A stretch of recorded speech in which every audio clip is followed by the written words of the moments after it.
Welcome to our program. Today, we invite you to pause for a moment and look beyond the headlines as we explore a story shaped by time, memory, and everyday life.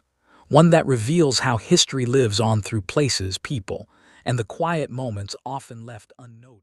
I have to say, after months of ominous headlines, it caught my attention to see Iranian and American diplomats actually sitting down in Oman. 8 hours of talks led by Oman's foreign minister. Did you expect that kind of dialogue to restart this soon? Honestly, the timing surprised me a bit. After last year's U.S. airstrikes on Iranian facilities and all that mutual finger-pointing, things looked frozen solid.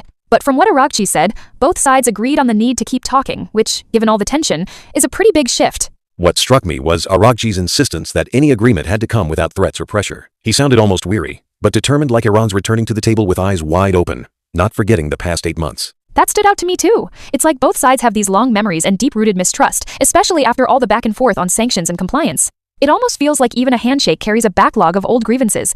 Speaking of old grievances, it's wild how just minutes after those Muscat talks ended, the U.S. announced another round of sanctions on Iran. 15 entities, 2 individuals, and even 14 vessels got targeted for alleged illegal oil trading. That move sent such a mixed message. On one hand, you've got this historic sit-down, and on the other, you're doubling down on the maximum pressure strategy from the Trump era.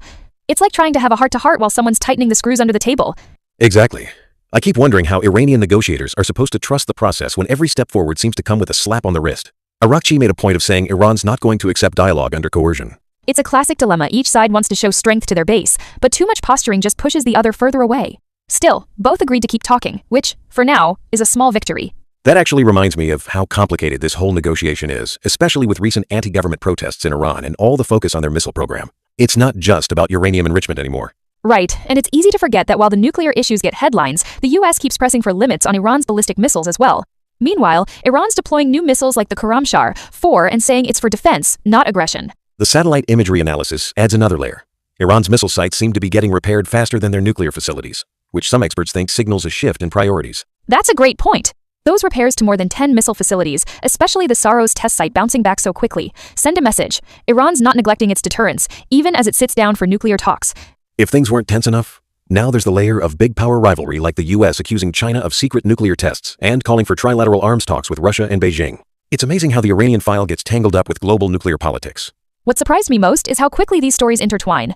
One minute you're hearing about Trump threatening to restart U.S. nuclear testing, the next, Russia's foreign minister is likening the Middle East to a minefield.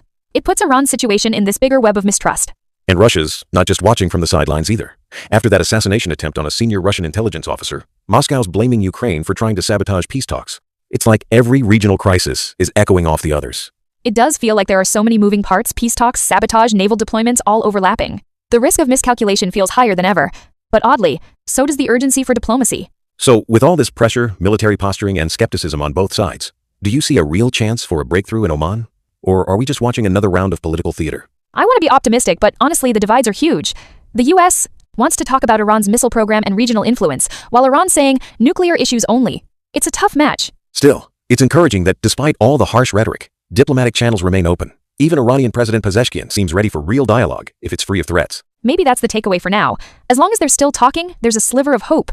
But with so much military hardware in the region and so much mistrust, even small diplomatic steps look fragile. Let's see if Oman becomes the place where the ice finally breaks, or if we're back to square one next month.